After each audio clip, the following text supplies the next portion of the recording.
গোপনে ও প্রকাশ্যে হাতে তসবিহ নিয়ে আল্লাহর জিকির করা জায়েজ আছে কিনা। তসবিহ নিয়ে, তসবির মালা নিয়ে তসবিহ জপা, এটি নবী করিম সাল্লাল্লাহু আলাইহি সাল্লাম বা সাহাবায়ে কেরামের সুন্নত নয়, বরং সুন্নত এর বিপরীত।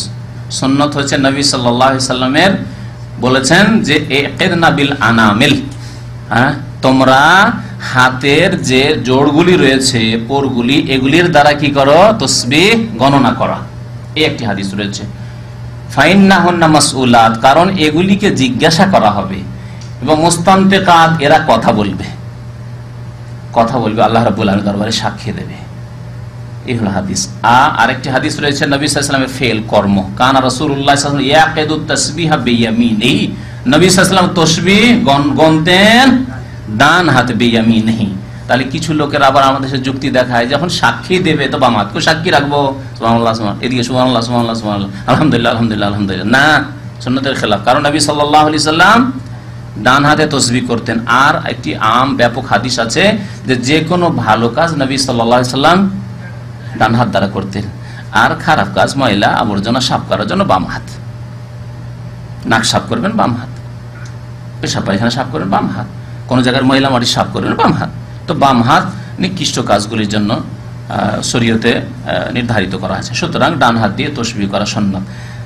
আর এই মালা দিয়ে তসবিহ করার অনেক ক্ষতিকর দিক রয়েছে। একে তো সুন্নত নাই, সুন্নত নাই। যদি ভালো কাজ হতো তো নবী করিম সাল্লাল্লাহু আলাইহি ওয়াসাল্লাম এটা ছেড়ে যেতেন আমাদের মাঝে।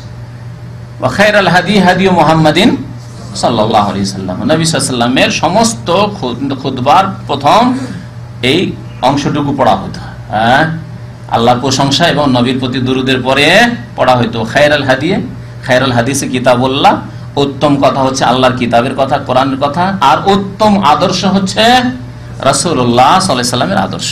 সুতরাং রাসূলুল্লাহ আদর্শ হচ্ছে হাতে তসবিহ গণনা করা। তারপরেও আপনি কেন করবেন? আপনি কি উত্তম আদর্শ চান না? কেমন রসুলের সাথে মহাব্বত যে এক শ্রেণীর লোকেরাও জবরদস্তি যেটা প্রচলন আছে সেই প্রচলনকে বজায় রাখতে চায়, নবী করিম সাল্লাল্লাহু আলাইহি ওয়াসাল্লামের আদর্শের দিকে আসতে চায় না। সুন্নতের প্রতি এবং নবীর প্রতি মহাব্বতের এটি দলিল নয়, এর বিপরীত, এর বিপরীত প্রমাণ। আপনার আচার আচরণ প্রমাণ করে যে আপনি নবী করিম সাল্লাল্লাহু আলাইহি ওয়াসাল্লামের সাথে আন্তরিকতা রাখেন না, মহব্বত। আর ক্ষতিকর দিক, ক্ষতিকর দিক হচ্ছে লোক দেখানো। লোক দেখানো ইবাদত হচ্ছে হাতে তসবিহ নিয়ে তসবিহ করা, তসবিহ মালা নিয়ে তসবিহ করা, এটা লোক দেখানো। বাইরে করলে, গোপনে বলেছেন গোপনে করলেও সুন্নত নেই, সুন্নতের খেলাফ। এই জন্য অনেক ওলামারা বলেছেন যে এইভাবে তসবিহ করা বিদআত।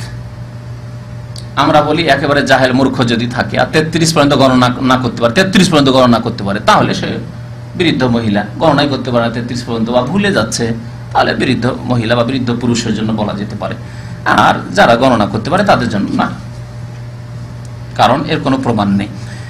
আর একটা দিদি বললাম যে লোক দেখানো কাজ, লোক দেখানো কাজ, যারা লোক দেখানো তসবিহ করে তাদের হাতেই তসবিহ দেখা যায়।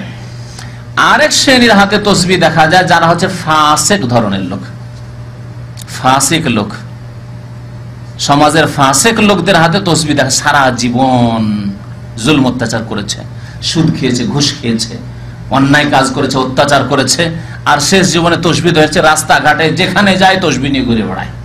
এখানে দেখছেন সমাজের ফাসিক লোক যারা, ওই ড্রাইভার গুলি, ট্যাক্সি ড্রাইভার, তাদের হাতে তসবিহ দেখবেন। সমাজে যেগুলো নিকৃষ্ট লোক তাদের হাতে তসবিহ দেখা যায়। এরপরে আর বুঝাইতে হবে। আরো মজার কথা শুনে, তসবিহ দিয়ে নাজায়েজ কাজ করে, তসবির ইশারাতে কোন মহিলার সাথে কন্ট্যাক্ট করে, এই খবরও আছে আমাদের কাছে। তসবির খাস খাস ইশারা, কোন ভাবে তসবিহ বাজালে কি ইশারা সিগন্যাল হয় তা বুঝায়, তারা বুঝে। তসবিহকে এই কাজও ব্যবহার করা হয়। সুতরাং তসবিহতে একটি ক্ষতিকর দিক যে যারা রিয়াকারী ইবাদত করে, লোক দেখানো ইবাদত করে, তাদের অন্তর্ভুক্ত হবে না। আর রিয়াকারী যারা লোক দেখানো কাজ করে তারা শিরক করে। ইবাদত যারা করে লোক দেখানো, তারা শিরক করে। তো এই শিরকের আশঙ্কা রয়েছে, শিরকের সংমিশ্রণের আশঙ্কা রয়েছে। প্রথমখানে শিরকের সংমিশ্রণের কথা বলছিলাম। নিরাপদ থাকবেন না, তাহলে আপনি, আপনার আকীদা আমল নিরাপদ থাকবে না, শিরক ঢুকে পড়বে, মনে মনে শয়তান নিয়ে আসবে, তোর চাইতে বড় পরেজগার কি আছে, সবসময় তসবিহ করিস তুই, কারো হাতে তসবিহ নেই, কারো হাতে তসবিহ নেই। আর ফাসেকদের সাদৃশ্যতা, দেখেন গুনাহগার ফাসেকদের সাদৃশ্যতা করতে নিষেধ আছে, সৎ লোকদের অনুকরণ করতে হবে, আর যারা গুনাহগার ফাসেক তাদের বিরোধিতা করতে হবে। এটি হচ্ছে ইসলামী শরীয়তের দাবি। সুতরাং তসবিহ করা জায়েজ নয় আশা করি। এই তিনটি কারণ বললাম।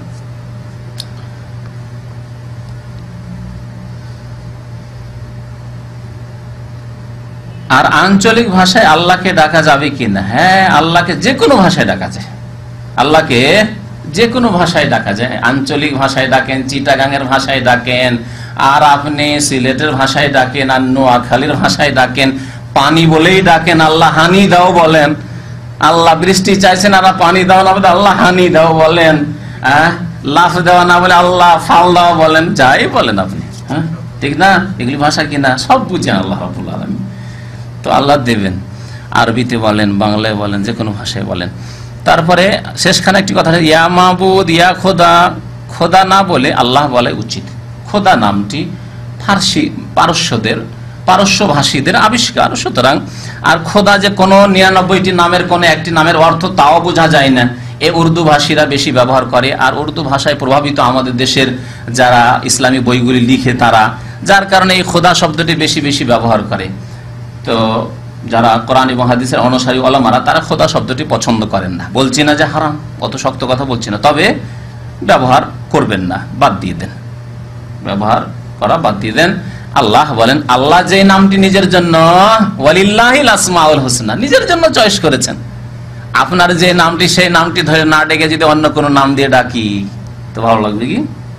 যতই ভালো নাম বলি, আপনার নাম হচ্ছে মোহাম্মদ, আর আপনাকে যদি আব্দুল্লাহ, তাহলে আব্দুল্লাহ ভালো লাগবে খুব, যদি আব্দুল্লাহ নাম ভালো।